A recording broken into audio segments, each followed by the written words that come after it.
Um bom dia para todo mundo.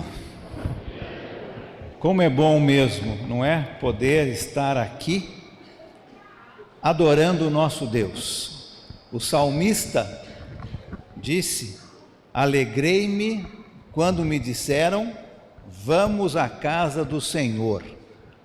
Com certeza naquela época ele estava pensando sobre o templo, que era aonde o Senhor Deus habitava.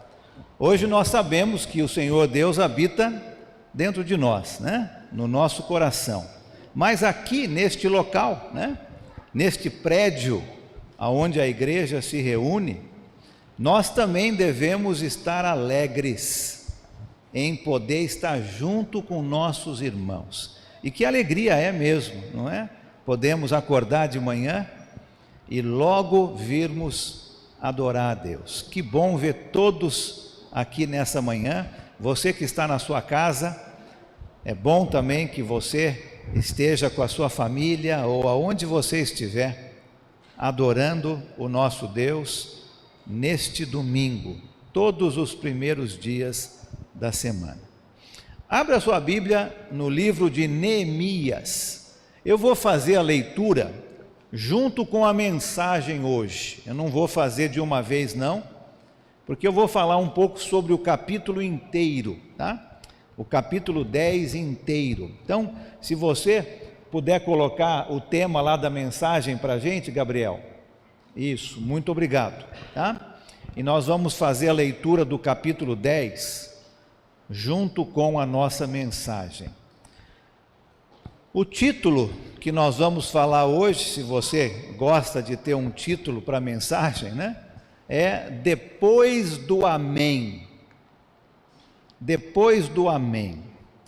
Normalmente nós falamos Amém depois da oração, O César orou agora em favor de todos aqueles pedidos e agradecimentos, e todos nós falamos Amém, que quer dizer assim seja, que seja esta a vontade de Deus, não é? Depois do Amém. No domingo passado, nós falamos um pouco sobre o capítulo 8 de Neemias.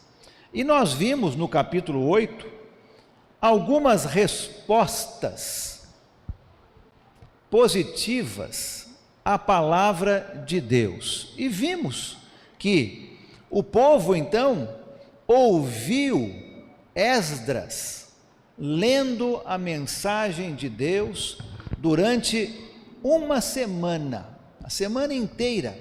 Esdras leu a mensagem de Deus e o povo ouviu com atenção, O povo se arrependeu de coisas erradas que eles estavam fazendo.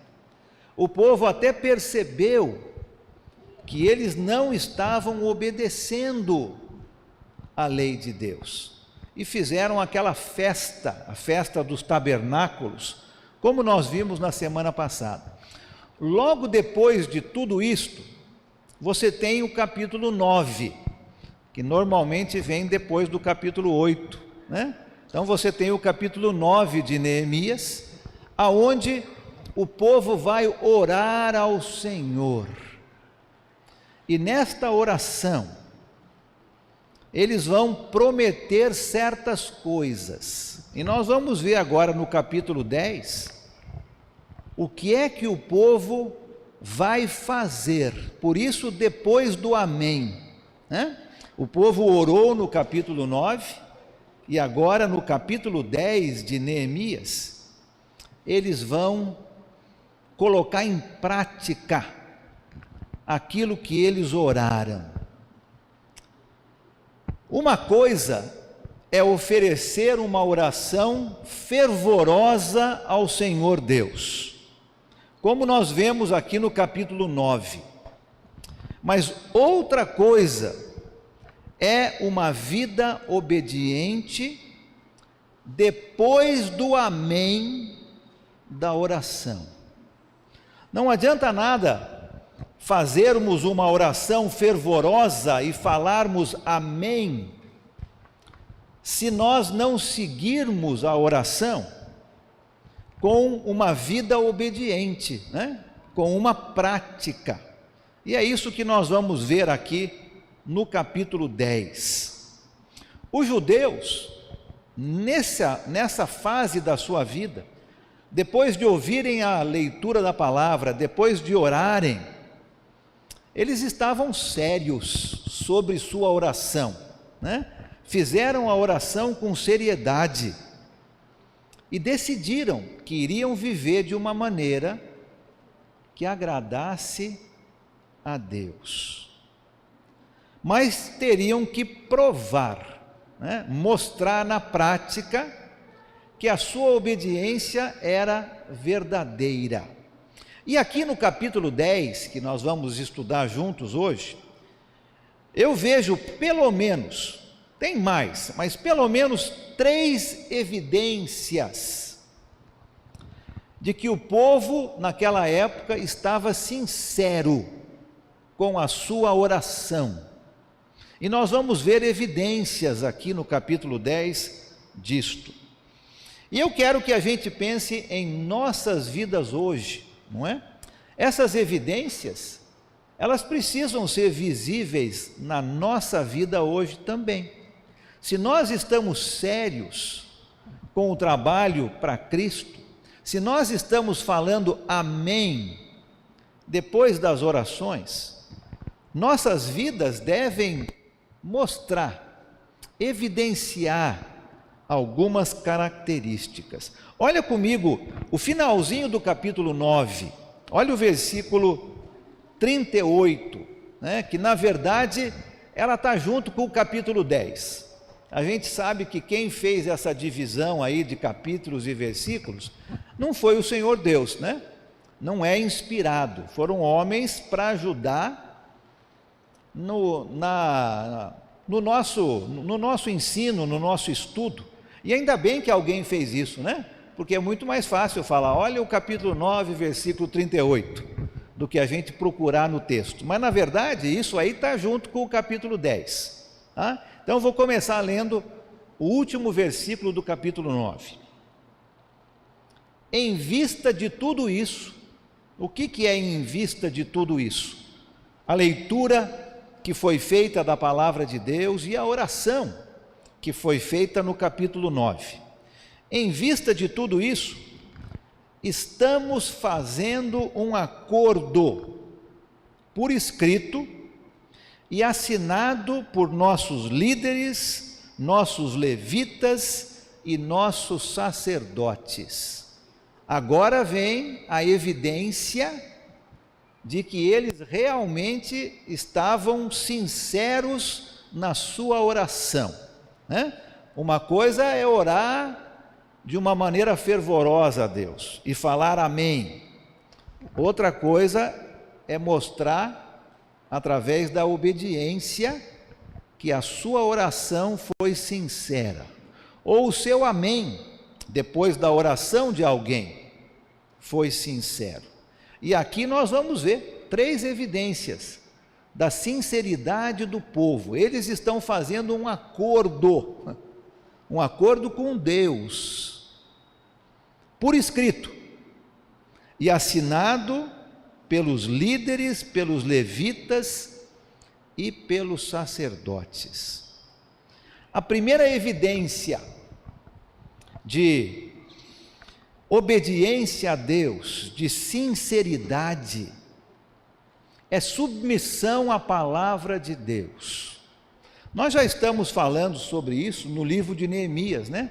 Neemias mostra muito a submissão, a obediência do povo à palavra de Deus. A primeira evidência para nós aqui, de sinceridade a Deus, é a nossa submissão à palavra de Deus.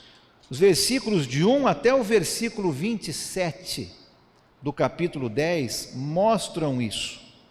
Neemias, o grande líder do povo, assinou aquele acordo em primeiro lugar. Olha lá o versículo 1, né?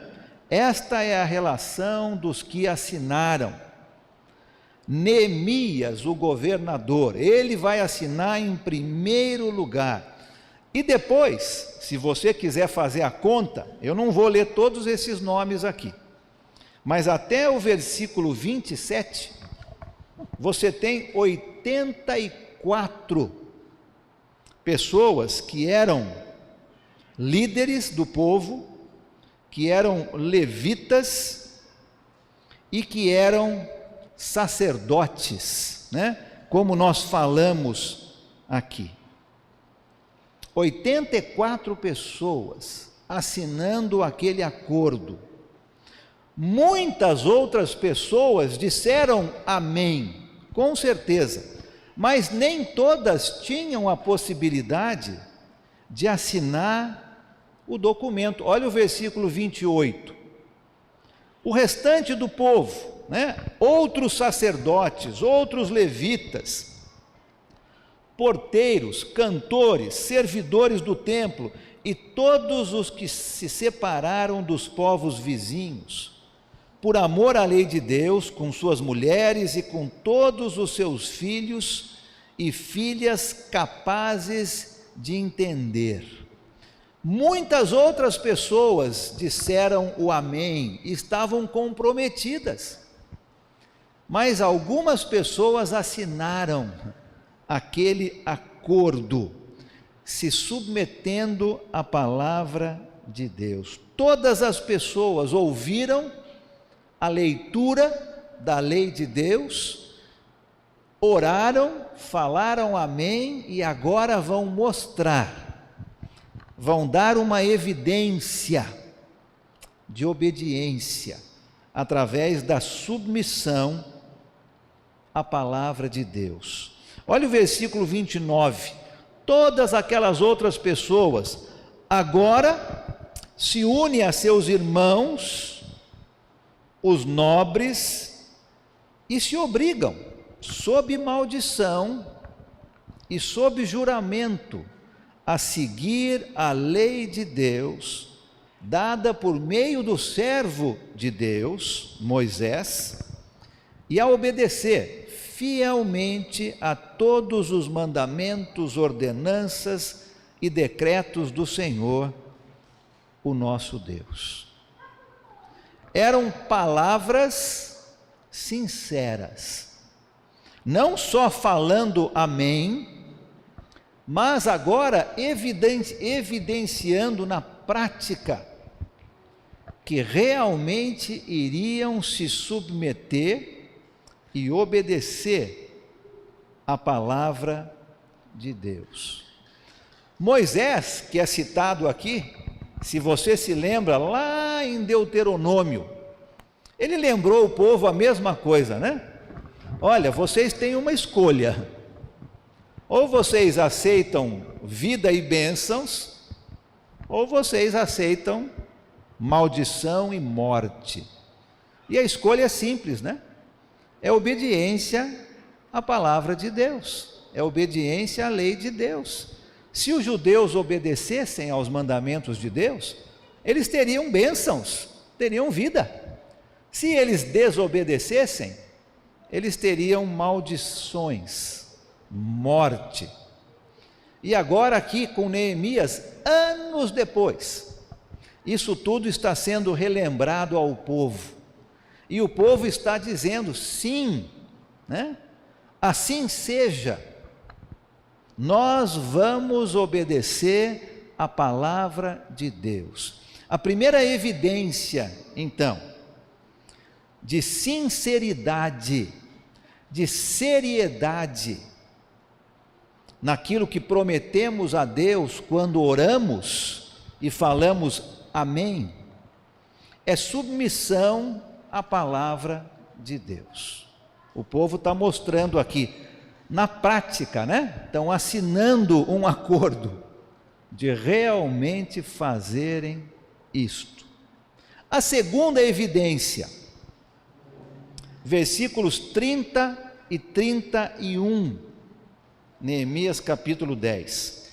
A segunda evidência desta seriedade, desta sinceridade de obediência, era uma separação como um povo de Deus.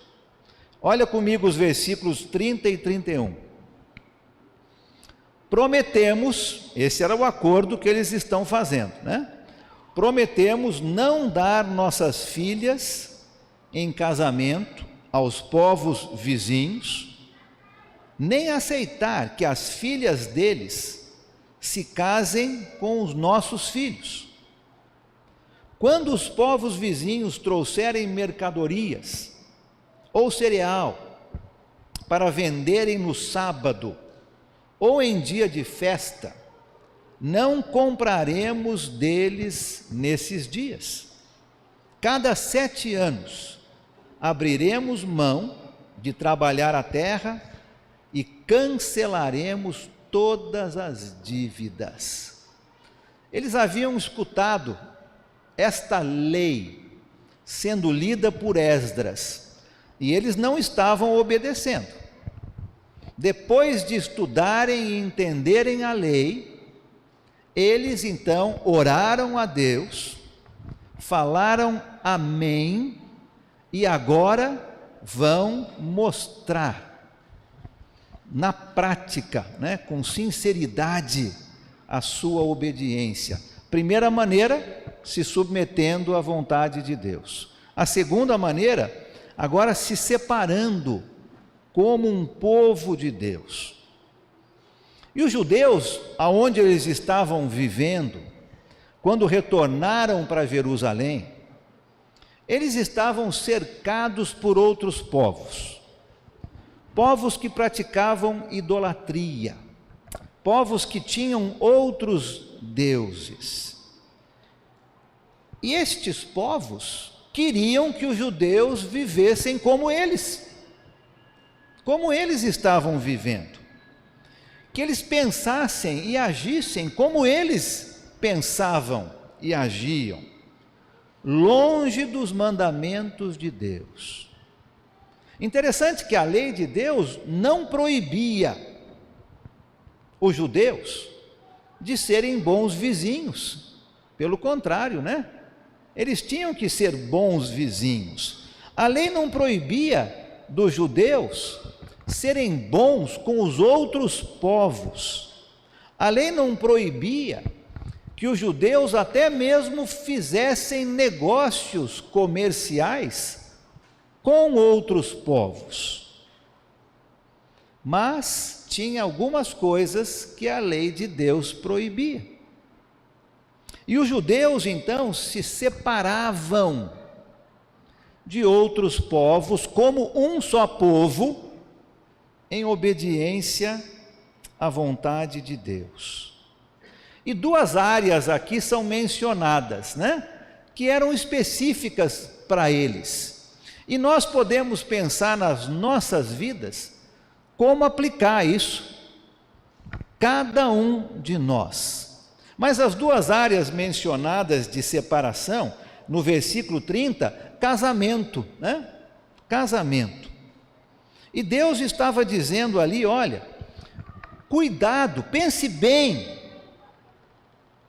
quando você for escolher alguém, né? Um marido ou uma esposa para casar, porque muitas vezes um casamento com uma pessoa que não tem fé, ou que tem uma fé diferente da sua, vai trazer dificuldades. Vai trazer dificuldades com o próprio casal, com os filhos deste casal. Vai forçar um ou outro, ou até mesmo os filhos, a tomarem decisões, muitas vezes contra a vontade de Deus, para agradar o marido, ou para agradar a esposa. E a segunda área de separação é com relação aos negócios. E aqui especificamente fala sobre o sábado, né? Nesse texto. E o sábado era observado pelo povo judeu, não pelos outros povos. Os povos ao redor não tinham esse mandamento do sábado. Os gentios, né, os outros povos, eles tratavam o sábado como se fosse qualquer outro dia. O judeu não. O judeu tinha o mandamento de Deus de separar o sábado. E talvez para alguns judeus, fechar o seu comércio, né? Fechar a sua loja no sábado, quando os gentios estavam querendo comprar ou vender mercadorias, poderia parecer uma perda de dinheiro, né? Olha, sábado é o dia que tem mais comércio. Eu não vou fechar a minha loja, porque os gentios vêm aqui no sábado e compram muitas coisas. Mas o povo leu, ouviu, entendeu a lei e agora está mostrando na prática que, como um povo de Deus, ele vai se separar do mundo. E você pode aplicar isso na sua vida. Cada um de nós tem um contexto diferente, não é? E você aplica isso nos seus relacionamentos, nos seus negócios, no seu trabalho. E se separe como um povo de Deus. E a terceira evidência que nós notamos aqui nesse texto se encontra aqui nos versículos 32 até o final do capítulo. Além deles se submeterem à vontade de Deus, além deles se separarem como um povo de Deus, eles estavam prometendo, né, mostrando na prática que eles iriam sustentar a casa de Deus. Vamos ler esse texto aqui juntos e terminamos. 32.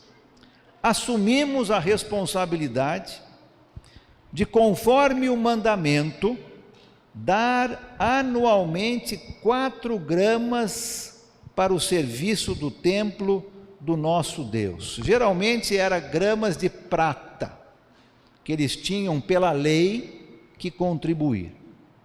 Versículo 33. Para os pães consagrados, para as ofertas regulares de cereal, para os holocaustos, para as ofertas dos sábados, das festas de lua nova e das festas fixas, para as ofertas sagradas, para as ofertas pelo pecado, para fazer propiciação por Israel e para as necessidades do templo do nosso Deus. Também lançamos sortes entre as famílias dos sacerdotes, dos levitas e do povo, para escalar anualmente a família que deverá trazer lenha ao templo do nosso Deus, no tempo determinado, para queimar sobre o altar do Senhor, o nosso Deus, conforme está escrito na lei. Também assumimos a responsabilidade de trazer anualmente ao templo do Senhor os primeiros frutos de nossas colheitas e de toda a árvore frutífera. Conforme também está escrito na lei, traremos o primeiro dos nossos filhos e a primeira cria de nossos rebanhos, tanto de ovelhas como de bois, para o templo do nosso Deus, para os sacerdotes que ali estiverem ministrando.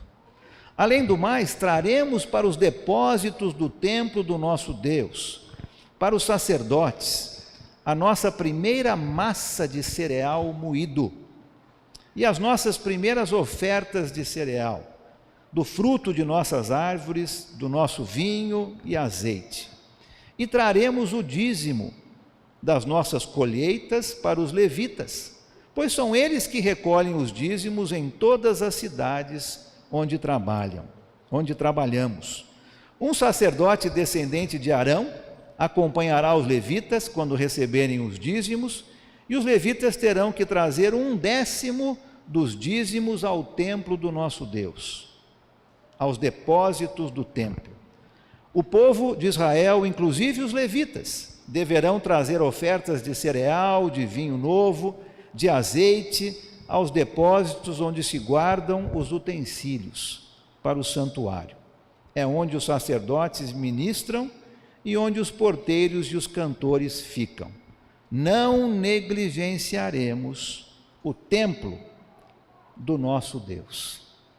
Então, a terceira evidência de mostrar na prática a sinceridade, a seriedade daquele amém, era sustentar a casa de Deus. Nós sabemos que Deus não mora em prédios, né? Deus não habita neste prédio, mas a maneira como cuidamos do local aonde nós nos reunimos é uma indicação de como pensamos do nosso Deus. Se nós cuidamos desse local com carinho, com amor, com muito cuidado, é assim que nós estamos pensando sobre o nosso Deus. Se nós não cuidamos desse local, fazemos o que quisermos, derramamos coisa, deixamos sujo, é assim que nós pensamos sobre o nosso Deus. O sustento dos judeus para com a casa de Deus envolvia várias coisas, como nós vimos aqui, né? Tinha um imposto que eles pagavam todo ano, eles tinham que trazer lenha para os sacrifícios, eles tinham que trazer o primeiro das suas plantações, eles tinham que trazer o dízimo daquilo que eles produziam. E olha, hoje foi tão alegre, né? Foi tão gostoso, foi tão bonito ver nossas crianças vindo aqui na frente e colocando a sua oferta. Que alegria isso, né? Com certeza nós ficamos alegres em vermos isso. Imagina o nosso Deus, como Ele não fica com o sustento, com a oferta do seu povo para a casa de Deus. Pensa bem na sua vida, como é que você está ofertando? Você está ofertando como a lei mandava, da sua primícia, do melhor, né? Que bom ensinarmos nossos filhos, a desde pequenos, ofertarem ao Senhor. É uma evidência que nós estamos sendo sinceros no nosso amém, né? Vamos lembrar disso? Uma oração feita com muito fervor é uma coisa, mas a prática depois da oração, depois do amém, é uma outra coisa, né? Vamos mostrar para o nosso Deus que nós estamos sendo sinceros, que nós estamos tratando com seriedade o que a palavra de Deus ensina. Que Deus abençoe a sua igreja a sempre ser assim. Vamos orar? Senhor nosso Deus, nosso Pai, obrigado por esta manhã, obrigado por este local que nós temos para nos reunir e adorar o Teu nome. Que nós possamos, Pai, mostrar na nossa vida prática evidências de obediência, que nós possamos nos submeter sempre à Sua palavra, que nós possamos nos separar como um povo e que nós possamos sempre sustentar o trabalho da igreja. Que Deus nos abençoe a sermos pessoas assim, a falarmos o amém, mas a agirmos depois do amém. Em nome de Jesus oramos e agradecemos. Amém.